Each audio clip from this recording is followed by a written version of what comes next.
Olá, seja bem-vindo ao quinto bloco da terceira aula do curso de Arcanos Menores do E-Adeptus. Então nós chegamos ali no final da jornada do elemento água, ou árvore da vida, dentro das emoções. E finalmente a gente vai estar ali no último arcano desse período, que vai ser o 10 de taças.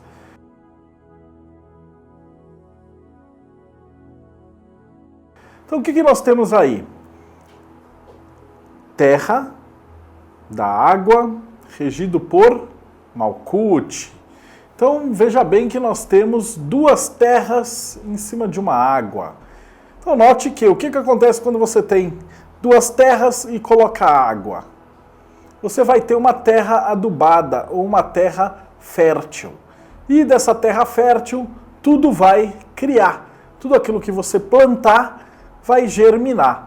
Então não tem como essa carta 10 de taças ser uma carta ruim. Então vamos observar. O 10 de taças ele vai representar o final de um trabalho emocional no campo concreto. Então daí que você tem a ideia.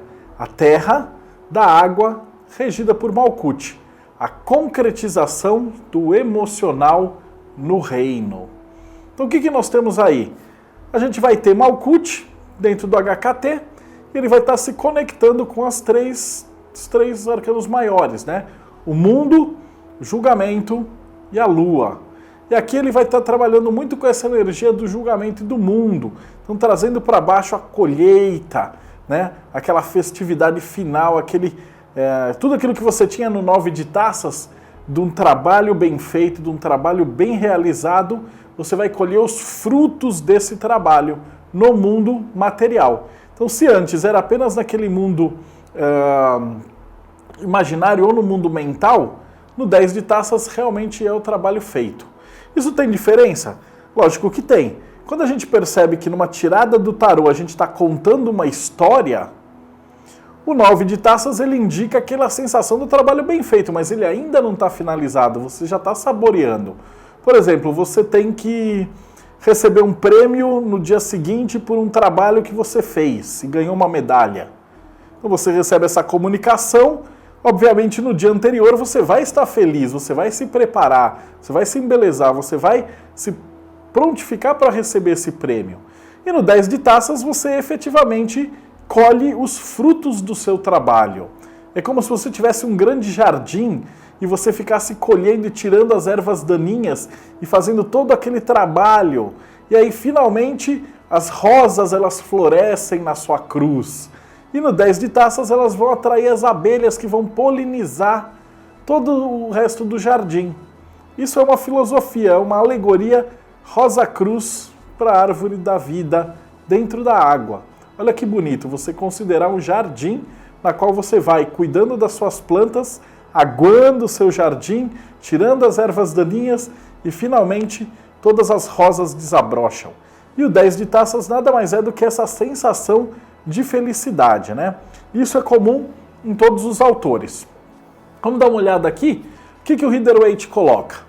Ele põe lá o homem com a mulher abraçado no final feliz, aquelas criancinhas pulando em volta e aquele arco-íris de final de filme feliz com todo o Santo Graal idealizado no meio do arco-íris. É o típico final feliz de filme, né?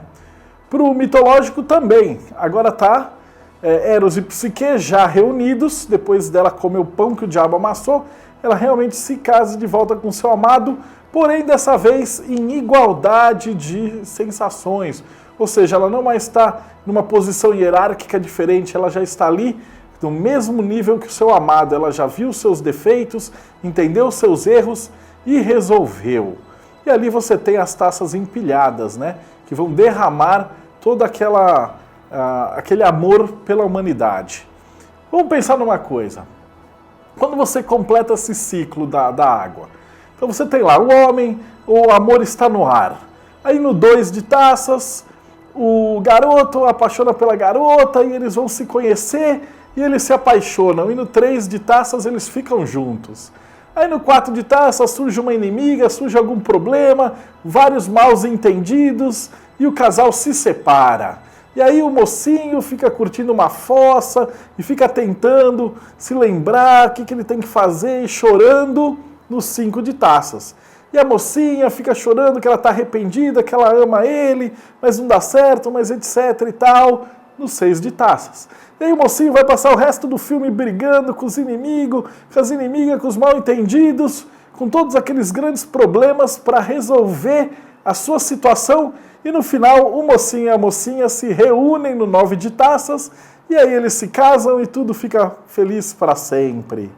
Quantos filmes você já assistiu que tem exatamente esse roteiro?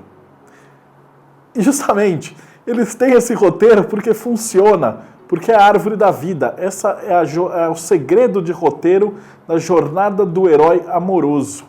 É a árvore da vida do elemento água. Crowley tanto que sabia disso que ele coloca ali.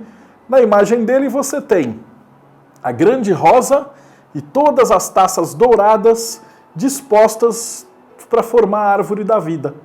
Então essa é o segredo da jornada do herói para se contar uma boa história romântica. Você que é roteirista, artista, músico, tá aí a sua dica.